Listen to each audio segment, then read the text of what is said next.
Hello दोस्तों, स्वागत है आप सभी का हमारे YouTube channel free online teaching one में। तो स्टूडेंट, आज के इस वीडियो में हम लर्निंग आउटकम्स आधारित लर्निंग गैप सामग्री कक्षा 7 और जो आपकी पुस्तक है हिंदी, अंग्रेजी एवं संस्कृत, इसमें हम हिंदी विषय पेज क्रमांक 1 से 17 तक का कंप्लीट सॉल्यूशन देखने वाले हैं। तो वीडियो के साथ अंत तक बने रहिए। और इससे पहले यदि आपने हमारे चैनल को सब्सक्राइब नहीं किया है तो प्लीज़ सब्सक्राइब कीजिए, साथ में नोटिफिकेशन बेल को भी दबाइए ताकि कोई भी वीडियो की नोटिफिकेशन आप तक सबसे पहले पहुंचे। तो चलिए वीडियो को स्टार्ट करते हैं। तो आपको सभी प्रश्नों के आंसर को आपको अच्छे से नोट करते जाना है।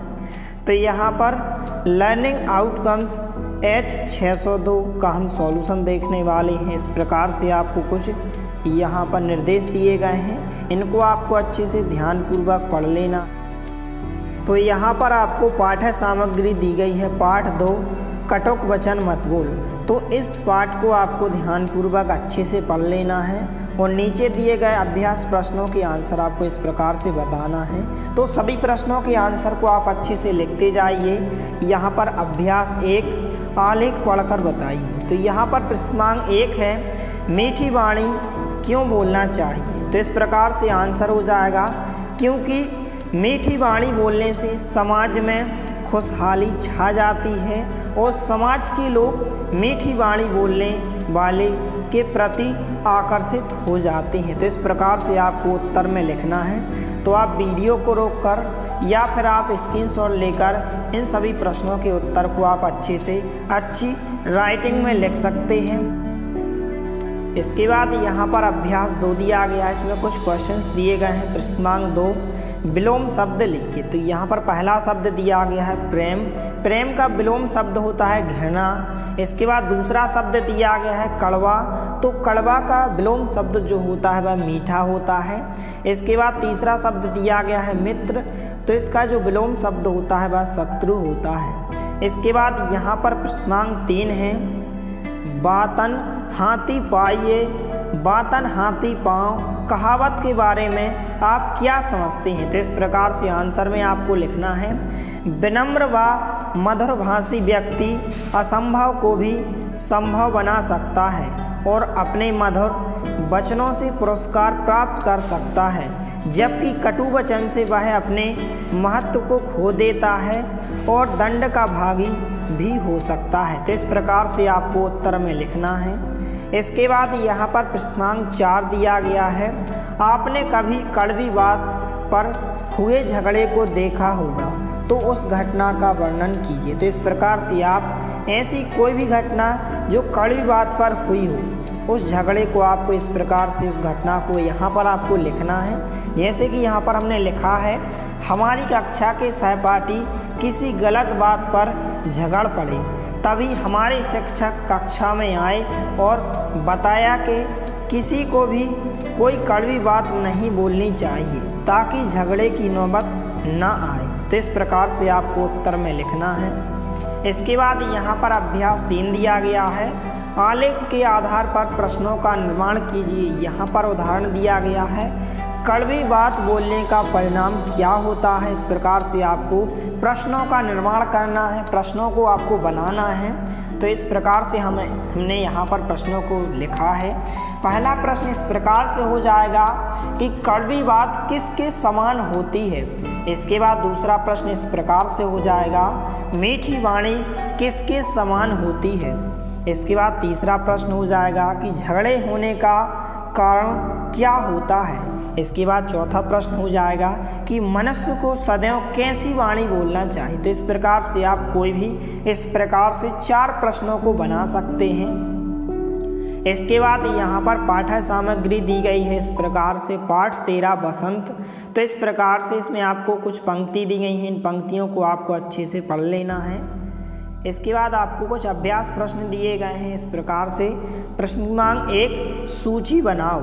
इस प्रकार से फूलों के नाम की आपको सूची बनाना है। यहाँ पर इस प्रकार से दी गई है। पक्षियों के नाम की सूची बनाना है, जानवरों के नाम की, वृक्षों के नाम की और ऋतुओं के नाम की। तो सबसे पहले यहाँ पर हम फूलों के नाम की सूची इस प्रकार से दी गई है, जैसे चंपा, चमेली, गेंदा, गुलाब, कमल। इसके बाद पक्षियों के नाम की सूची इस प्रकार से दी गई है, मोर, कोयल, चिड़िया, तोता, गौरैया। तो इस प्रकार से आप कोई भी फूलों के नाम लिख सकते हैं, पक्षियों के नाम लिख सकते हैं, इस प्रकार से कोई भी जानवरों के नाम लिख सकते हैं और कोई भी वृक्षों के नाम लिख सकते हैं और यहाँ पर ऋतुओं के नाम लिख सकते हैं। तो यहाँ पर जैसे जानवरों के नाम यहाँ पर हमने लिखा है, शेर, हाथी हो जाएगा, गाय हो जाएगी, हिरण हो जाएगा, घोड़ा हो जाएगा। इसके बाद वृक्षों के नाम पीपल हो जाएगा, बरगद हो जाएगा, आम हो जाएगा, जामुन हो जाएगा, नीम हो जाएगा। इसके बाद ऋतुओं के नाम वर्षा, ग्रीष्म, शीत, बसंत और शरद। तो इस प्रकार से यहाँ पर आपको इन सभी को इस प्रकार से लिख लेना है। इसके बाद यहाँ पर अभ्यास 5 दिया गया है, इसमें कुछ आपको इस प्रकार से प्रश्न दिए गए हैं। किस पर क्या असर, इस प्रकार से आपको बताना है कि किस पर क्या असर हुआ। इस प्रकार से प्रश्न 2 पूछा गया है, बसंत का किस पर क्या असर हुआ बताइए। पहला इस प्रकार से दिया गया कि पवन पर, तो इस प्रकार से बहती थी मस्त पवन। दूसरा दिया गया फूल सब, तो यहाँ पर आपको लिखना है खिल उठे। तीसरा दिया गया है पागल मन, यहाँ पर आपको लिखना है झूम उठे। चौथा दिया गया है डाली पर, तो यहाँ पर आपको लिखना है झूले डाले। इसके बाद 5वां दिया गया है मयूर संग, तो यहाँ पर आपको लिखना है मोर भी नाचा। तो इस प्रकार से यहाँ पर आप लिख सकते हैं। इस प्रकार से यहाँ पर मूल्यांकन 1 दिया गया है। इस प्रकार से आपको शिक्षक, मेंटर, गतिविधि एवं निर्देश इस प्रकार से आपको दिए गए हैं। निर्देशों को आपको ध्यानपूर्वक अच्छे से पढ़ लेना है और यहाँ पर आपको एक चित्र भी दिया गया है इस प्रकार से। तो यहाँ पर अभ्यास प्रश्नों के आंसर देखने वाले हैं। तो यहाँ पर अभ्यास 1 वाक्य बनाना। प्रश्न क्रमांक 1 है, चित्र के आधार पर 5 वाक्य बनाइए। तो यहाँ पर उदाहरण दिया गया है, बादल छाए हैं। इस प्रकार से आपको 5 वाक्य बनाना है कि मोर पंख फैलाकर नाच रहा है। आप चाहें तो कोई भी 5 वाक्य बना सकते हैं इस चित्र को देखकर, जो आपको ऊपर चित्र दिया गया है। दूसरा है, हिरण विचरण कर रही है। तीसरा इस प्रकार से वाक्य हो जाएगा, पक्षी उड़ रहा है। चौथा इस प्रकार से वाक्य हो जाएगा कि फूल खिले हैं। 5वां वाक्य हो जाएगा, चारों ओर हरियाली छाई हुई है। इसके बाद जो लास्ट वाक्य हो जाएगा इस प्रकार से हो जाएगा, मौसम बहुत ही सुहावना लग रहा है। तो इस प्रकार से आप कोई भी चित्र देखकर यहाँ पर 6 वाक्य बना सकते हैं। ऊपर आपको इस प्रकार से एक चित्र दिया गया है। इस प्रकार से प्रश्न क्रमांक 2 है, यहाँ पर पर्यायवाची शब्द लिखिए। 2 आपको पर्यायवाची शब्द लिखना है इन शब्दों के।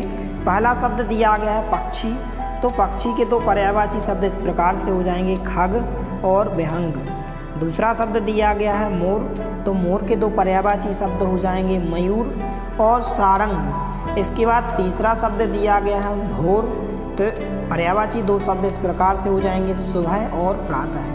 इसी प्रकार से आपको और अन्य सभी विषय के लर्निंग आउटकम्स पर आधारित लर्निंग गैप सामग्री के आंसर आपको जल्द से जल्द चैनल के माध्यम से उपलब्ध कराए जाएंगे। इसलिए आप हमारे चैनल को सब्सक्राइब कीजिए, साथ में नोटिफिकेशन बेल को दबाइए ताकि हम कोई भी वीडियो अपलोड करें तो आप तक उसकी नोटिफिकेशन सबसे पहले पहुंचे। तो यहाँ पर आगे दिया गया है पाठ 2, कटुक वचन मत बोल। इस प्रकार से यहाँ पर पहला प्रश्न है कि प्रयोग के आधार पर शब्दों के 2 मुख्य भेद हैं। इस प्रकार से 2 मुख्य भेद दिए गए हैं, विकारी और अविकारी। तो यहाँ पर का नंबर में दिया गया है, जिन शब्दों के रूप लिंग, वचन और कारक के आधार पर बदल जाते हैं उन्हें विकारी शब्द कहते हैं। जैसे लड़का, लड़कों, अच्छा, अच्छे, यहाँ पर अच्छो, जाता, जाते, जाति, मैं, मुझे, तुम, तुम्हारा, हम, हमें और हमारा आदि। तो इस प्रकार से यहाँ पर आपको दिया गया है। इसके बाद खा नंबर में दिया गया है, जिन शब्दों में लिंग, वचन और कारक के द्वारा कोई परिवर्तन नहीं होता, अर्थात जिनका रूप एक सा रहता है, उन्हें अविकारी शब्द कहते हैं। जैसे यहाँ, वहाँ, प्रतिदिन, परंतु, भी, ही, आज आदि। तो इस प्रकार से यहाँ पर आपको कुछ अभ्यास प्रश्न दिए गए हैं। अभ्यास 2 में प्रश्न क्रमांक 1 है, निम्नलिखित रिक्त स्थान अव्ययकारी शब्द से भरिए। तो यहाँ पर इस प्रकार से आपको आंसर में लिखना है। यहाँ पर आपको भी लिखना है, यहाँ पर वहाँ लिखना है, यहाँ पर भी वहाँ, यहाँ पर प्रतिदिन लिखना है और यहाँ पर आपको आज लिखना है। इसके बाद यहाँ पर आपको लर्निंग आउटकम्स H605 दिया गया है। तो इन सभी प्रश्नों के आंसर देखने वाले हैं। तो यहाँ पर आपको कुछ निर्देश दिए गए, सभी निर्देशों को आपको ध्यानपूर्वक अच्छे से पढ़ लेना है। तो यहाँ पर पाठ 14 है नारियल का बगीचा। तो इस पाठ को आपको ध्यानपूर्वक अच्छे से पढ़ लेना है और नीचे दिए गए प्रश्नों के आंसर को आपको बताना है। तो यहाँ पर हम अभ्यास प्रश्नों के सभी प्रश्नों के आंसर देखने वाले हैं। तो यहाँ पर अभ्यास 1 पृष्ठांक 1 है, निम्नलिखित बिंदुओं के आधार पर स्वयं की यात्रा का वर्णन कीजिए। तो इस प्रकार से आप स्वयं की यात्रा का वर्णन कर सकते हैं इस प्रकार से, जैसे कि यहाँ पर हमने लिखा है स्थान का परिचय चित्तौड़गढ़ राजस्थान। इसके बाद दूसरा है लोगों का रहन सहन। तो यहाँ पर आपको रहन सहन लिखना है कि राजस्थानी लोग दिल के बहुत अच्छे व एकदम शांत स्वभाव के होते हैं। इसके बाद तीसरा पॉइंट दिया गया है लोगों का खान पान। तो इस प्रकार से आपको खान पान लिखना है कि राजस्थानी लोगों का मुख्य भोजन दाल बाटी और यहाँ पर चूरमा होता है। तो इस प्रकार से आपको आंसर में लिखना है। इसके बाद यहाँ पर आपको प्राकृतिक वातावरण लिखना है कि राजस्थान एक गर्म प्रदेश है, यहाँ पर बहुत कम बारिश होती है, यहाँ पर सघन वन क्षेत्र इस प्रकार से 3.837 ही है। मुख्य फसलें लिखना है कि बाजरा, मोठ, मूंग, ग्वार, तिलहन, राई आदि। इसके बाद अभ्यास 2 दिया गया है पृष्ठांक 2, दिए गए आलेख के आधार पर आप नए प्रश्नों का निर्माण करें। तो इस प्रकार से आपको नए प्रश्नों का निर्माण करना है। जैसे कि यहाँ पर उदाहरण दिया गया है कि नारियल के छिलकों से क्या क्या बनाया जा सकता है। इस प्रकार से आप कोई भी इस प्रकार से 5 प्रश्नों का निर्माण कर सकते हैं। तो यहाँ पर पहला प्रश्न हो जाएगा नारियल की गिरी का क्या उपयोग है। इसके बाद दूसरा प्रश्न हो जाएगा कि नारियल के अंदर क्या होता है। इसके बाद तीसरा प्रश्न हो जाएगा कि नारियल के तेल का क्या उपयोग है। इसके बाद चौथा प्रश्न हो जाएगा कि नारियल का वृक्ष क्या क्या बनाने के लिए काम आता है। इसके बाद 5वां प्रश्न हो जाएगा कि नारियल के रेशे से क्या क्या बनाया जा सकता है। तो इस प्रकार से आप कोई भी 5 प्रश्न यहाँ पर ऊपर चित्र को देखकर आप बना सकते हैं। इसके बाद यहाँ पर अभ्यास 3 दिया गया है पृष्ठांक 3, निम्नलिखित शब्दों की वर्तनी शुद्ध कीजिए। तो यहाँ पर आपको कुछ शब्द दिए गए हैं, इनकी आपको यहाँ पर शुद्ध वर्तनी लिखना है इस प्रकार से। तो यहाँ पर वृक्षों इस प्रकार से दिया गया, इसकी शुद्ध वर्तनी इस प्रकार से हो जाएगी वृक्षों। सब्जी यहाँ पर इस प्रकार से लिखा है, यहाँ पर इसकी शुद्ध वर्तनी इस प्रकार से हो जाएगी। नारियल की शुद्ध वर्तनी इस प्रकार से हो जाएगी और यहाँ पर चमचे की शुद्ध वर्तनी इस प्रकार से हो जाएगी। यहाँ पर अमृत की शुद्ध वर्तनी इस प्रकार से हो जाएगी। इसके बाद यहाँ पर मूल्यांकन 2 दिया गया है। इस प्रकार से यहाँ पर आपको अभ्यास दिया गया है। यहाँ पर क्वेश्चंस दिया गया है पृष्ठांक 1, नीचे दिए गए चित्र से निर्देशानुसार प्रश्नों के उत्तर दीजिए। इस चित्र को देखकर आपको निर्देश अनुसार नीचे दिए गए प्रश्नों के उत्तर को आपको बताना है। तो यहाँ पर पृष्ठांक 1 है, दिए गए चित्र में आपको क्या क्या दिखाई दे रहा है लिखिए। तो इस प्रकार से आप लिख सकते हैं नाव, यहाँ पर नारियल का पेड़। इसके बाद पृष्ठांक 2 है, चित्र का प्राकृतिक सौंदर्य किस स्थान का लग रहा है। तो यहाँ पर समुद्र तट का लग रहा है। इसके बाद यहाँ पर पृष्ठांक 3 है, क्या आप कभी नाव पर बैठे हैं, यदि हाँ तो उस आनंद का वर्णन कीजिए, यदि नहीं तो क्या आप कभी नाव पर बैठना चाहेंगे। तो इस प्रकार से उत्तर हो जाएगा नहीं, जी हाँ मैं भी नाव पर बैठना चाहता या चाहती हूँ। तो इस प्रकार से आप लिख सकते हैं। इसके बाद यहाँ पर पाठ्य सामग्री दी गई है पाठ 17 संकल्प। तो इस प्रकार से आपको कुछ पंक्तियाँ दी गई हैं, इन पंक्तियों को आपको ध्यानपूर्वक अच्छे से पढ़ लेना है। तो यहाँ पर आपको कुछ प्रश्न दिए गए हैं पृष्ठांक 1, उक्त काव्य पंक्तियों में आए 4 विशेषण शब्द लिखिए। इन पंक्तियों में से आपको कोई 4 विशेषण शब्द लिखना है। तो इस प्रकार से शब्द हो जाएंगे दुर्गम, छोटा, सूखी और गतिशील। इसके बाद यहाँ पर पृष्ठांक 2 है, उपर्युक्त प्रश्न के उत्तर में दिए गए विशेषण शब्द के विशेष्य लिखिए। इस प्रकार से यहाँ पर आपको विशेषण शब्द लिखना है, यहाँ पर विशेष्य लिखना है। जैसे कि उदाहरण में दिया गया है काले, तो यहाँ पर बादल हो जाएगा। दुर्गम यहाँ पर पथ हो जाएगा। छोटा यहाँ पर उद्गम हो जाएगा और गतिशील यहाँ पर धारा हो जाएगा। तो इस प्रकार से आप लिख सकते हैं। इसके बाद यहाँ पर पाठ्य सामग्री दी गई है। पाठ 3 हार की जीत। तो इस प्रकार से यहाँ पर इस पाठ को आपको अच्छे से एक बार पढ़ लेना है और नीचे आपको कुछ प्रश्न दिए गए हैं, इन प्रश्नों के उत्तर को आपको बताना है। तो यहाँ पर प्रश्नांक 1 है, दिए गए आलेख के आधार पर निम्नलिखित वाक्य किसने किससे कहा। तो यहाँ पर प्रश्न दिया गया है, मैं आपका दास हूँ, किसने कहा था? खड़क सिंह ने। और किससे कहा था? बाबा भारती से कहा था। इसके बाद दूसरा प्रश्न दिया गया है, यह घोड़ा आपका हो चुका है। यह किसने कहा था? बाबा भारती ने कहा था। और किससे कहा था? खड़क सिंह से कहा था। इसके बाद यहाँ पर तीसरा प्रश्न दिया गया है, यह घोड़ा आपको नहीं दूंगा। तो किसने कहा था? खड़क सिंह ने कहा था। और किससे कहा था? बाबा भारती से कहा था। इसके बाद चौथा प्रश्न दिया गया है, मेरा दिल टूट जाएगा। तो यहाँ पर किसने कहा था? बाबा भारती ने कहा था। किससे कहा था? खड़क सिंह से कहा था। इसके बाद यहाँ पर पांचवा प्रश्न दिया गया है, इस घटना को किसी के सामने ना कहना। यह किसने कहा था? बाबा भारती ने कहा था। किससे कहा था? खड़क सिंह डाकू से कहा था। इसके बाद अभ्यास 2 दिया गया है। प्रश्नांक 2, क्या आप जानते हैं आलेख के आधार पर। इस प्रकार से आपको प्रश्नों के आंसर बताना। साधु के बारे में आपको लिखना है इस प्रकार से कि वे कैसे होते हैं। वे ईश्वर की भक्ति और ध्यान भजन करते हैं। इस पाठ में बाबा भारती साधु हैं। इसके बाद यहाँ पर ख नंबर में दिया गया है, आपको डाकू के बारे में लिखना है कि डाकू कैसे होते हैं, क्या करते हैं। तो यहाँ पर जो व्यक्ति किसी को डरा धमका कर अनैतिक रूप से किसी का धन या कोई वस्तु जबरदस्ती छीन लेता है, डाकू कहलाता है। इस पाठ में खड़क सिंह क्या है? एक डाकू है।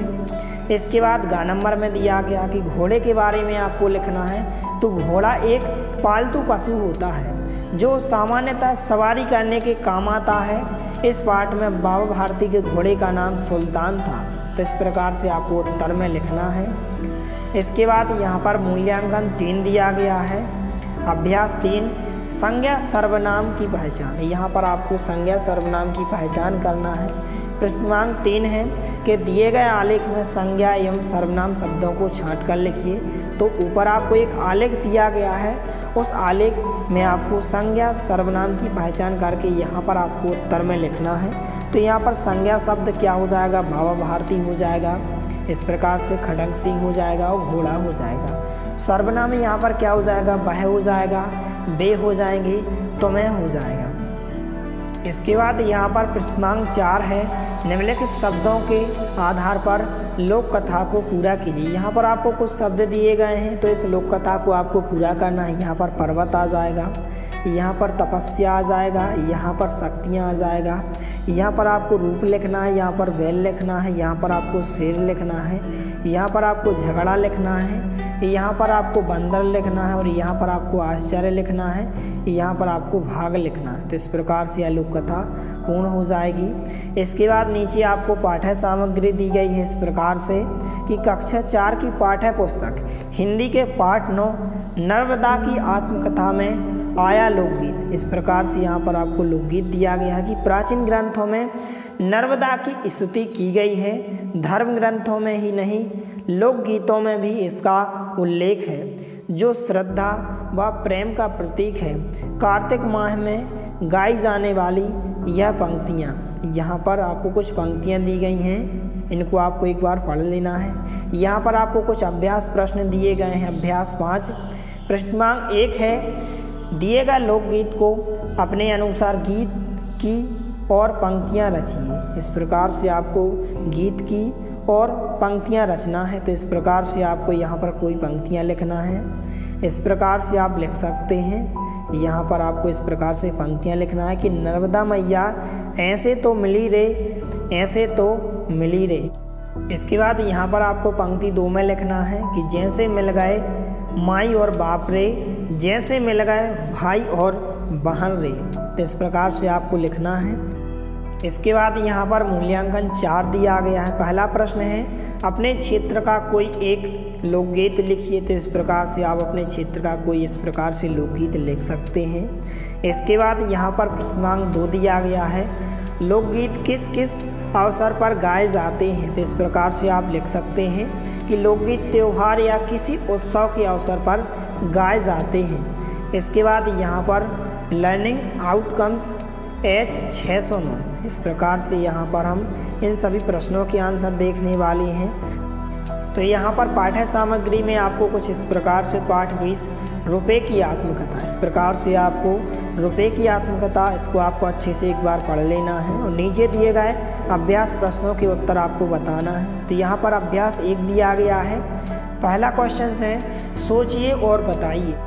तो यहाँ पर आपको क्वेश्चन इस प्रकार से दिया गया है। पहला क्वेश्चन कि जब रुपया प्रचलन में नहीं था, अर्थात जब रुपये नहीं चलते थे, तब लेन देन कैसे होता होगा। तो इस प्रकार से आपको सोचना है और बताना है। तो इस प्रकार से यहाँ पर हमने उत्तर में लिखा है कि जब रुपया प्रचलन में नहीं था तब लेन देन वस्तु के बदले वस्तु द्वारा ही होता था, अर्थात वस्तु के बदले वस्तु के द्वारा ही हम इस प्रकार से लेन देन करते थे।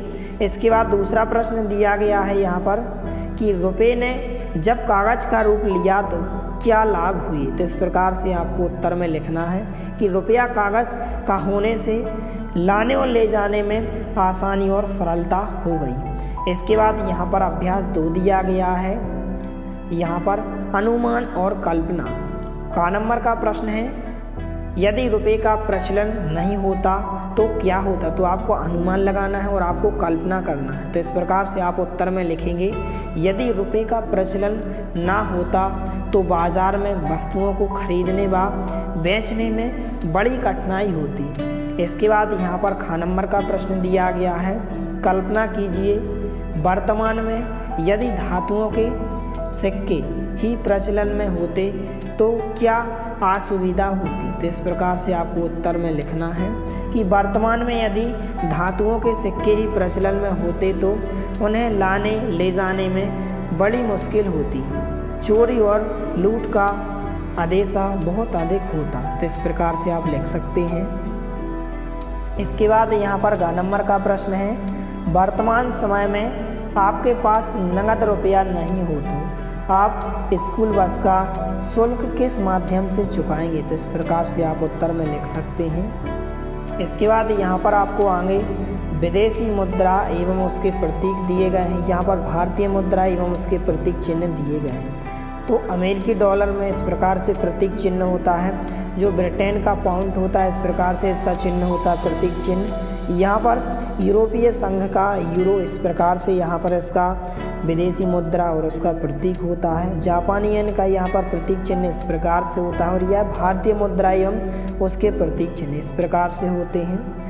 इसके आधार पर आपको नीचे दिए गए प्रश्नों के उत्तर को आपको बताना है। तो यहाँ पर मूल्यांकन 5 दिया गया है। यहाँ पर अभ्यास 1 दिया गया है कि भारतीय मुद्रा के प्रतीक चिन्ह यहाँ पर निम्नलिखित मुद्राओं के चित्र बनाइए। तो यहाँ पर आपको इनके चित्र बनाना है कि डॉलर कैसा होता है इस प्रकार से होता है और एन कैसा होता है इस प्रकार से होता है। इसके बाद यहाँ पर प्रश्नांक 2 है कि चित्र के आधार पर आपको किस देश की मुद्रा का प्रतीक चिन्ह अच्छा लगता है और क्यों। तो इस प्रकार से आप लिख सकते हैं। इस प्रकार से तीसरा क्वेश्चन दिया गया है आगे कि इस प्रकार से यहाँ पर आपको एक चिन्ह दिया गया है कि प्रतीक चिन्ह किस देश की मुद्रा पर अंकित है। तो यहाँ पर आपको लिखना है कि दिया गया प्रतीक चिन्ह जापान देश की मुद्रा पर अंकित है। तो इस प्रकार से लर्निंग आउटकम्स पर आधारित लर्निंग गैप सामग्री कक्षा 7 पेज नंबर 1 से 17 तक के सभी प्रश्नों के आंसर हो जाएंगे। इसके नेक्स्ट वीडियो में आपको पेज नंबर 17 से और आगे तक के सभी प्रश्नों के आंसर जल्द से जल्द इस चैनल के माध्यम से उपलब्ध कराए जाएंगे। यदि वीडियो पसंद आए तो प्लीज़ लाइक कीजिए, दोस्तों के साथ शेयर कीजिए और यदि आपने हमारे चैनल को सब्सक्राइब नहीं किया है तो प्लीज़ सब्सक्राइब कीजिए। धन्यवाद। मिलते हैं अगले वीडियो में, तब तक के लिए जय हिंद, वंदे मातरम।